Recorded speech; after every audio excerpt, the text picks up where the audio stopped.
সোনার তরী। কবি রবীন্দ্রনাথ ঠাকুর। গগনে গরজে মেঘ, ঘন বরষা, কূলে একা বসে আছি, নাহি ভরসা।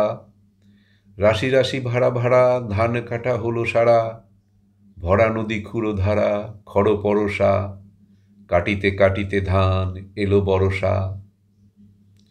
একখানি ছোট ক্ষেত আমি একেলা, চারিদিকে বাঁকা জল করিছে খেলা।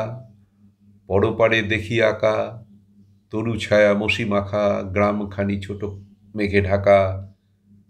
প্রভাত বেলা ওপারেতে ছোট ক্ষেত আমি একেলা। গান গেয়ে তরিবে কে আসে পারে, দেখে যেন মনে হয় চিনি উহারে। ভরা পালে চলে যায় কোনো দিকে নাহি চায়, ঢেউগুলি নিরুপায় ভাঙে দুধারে। দেখে যেন মনে হয় চিনি উহারে।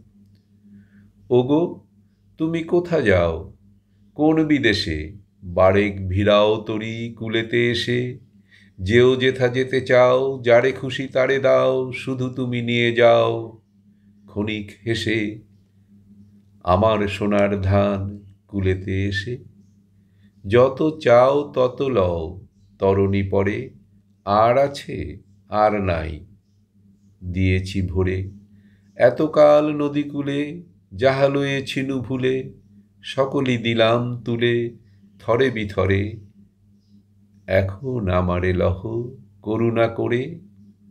ঠাঁই নাই ছোট সে তরী, আমারই সোনার ধানে গিয়েছে ভরি। শ্রাবণ গগন ঘিরে ঘন মেঘ ঘুরে ফিরে, শূন্য নদীর তীরে রহিনু পড়ি। যাহা ছিল নিয়ে গেল সোনার তরী।